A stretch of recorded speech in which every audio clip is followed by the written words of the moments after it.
Hello students. Next monetary instrument of RBI is repo rate.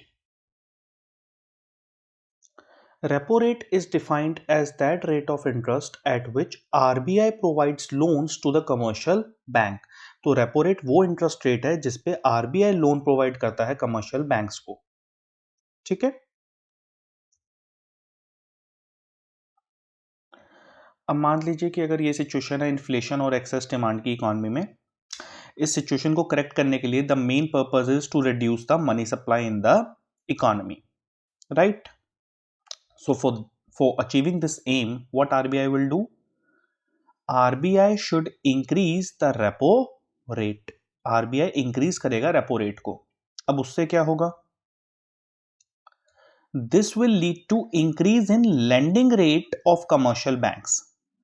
बहुत ही simple सा logic है that when commercial banks are getting loans from the RBI at a higher rate of interest, definitely the commercial banks will also increase their lending rate.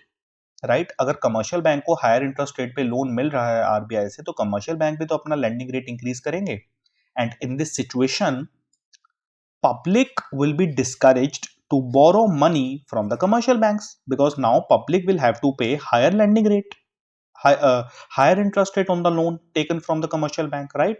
So public will be discouraged to borrow money from the commercial banks, and ultimately the money supply in the economy gets reduced. This will lead to reduction in aggregate demand. Simple. And in the second situation, that if there's a situation of deflation or recession or deficient demand, the main purpose is to increase the money supply in the economy. For achieving this aim, what RBI will do? RBI will decrease the repo rate. Decreasing the repo rate means there will be a decrease in the lending rate of commercial banks. Commercial banks का lending rate decrease हो जाएगा. And in this situations, public will be encouraged to borrow money from the banks because now they will have to pay less because now they will have to pay lesser interest rate on the loan taken from the commercial banks. So public will be encouraged to borrow money from the banks.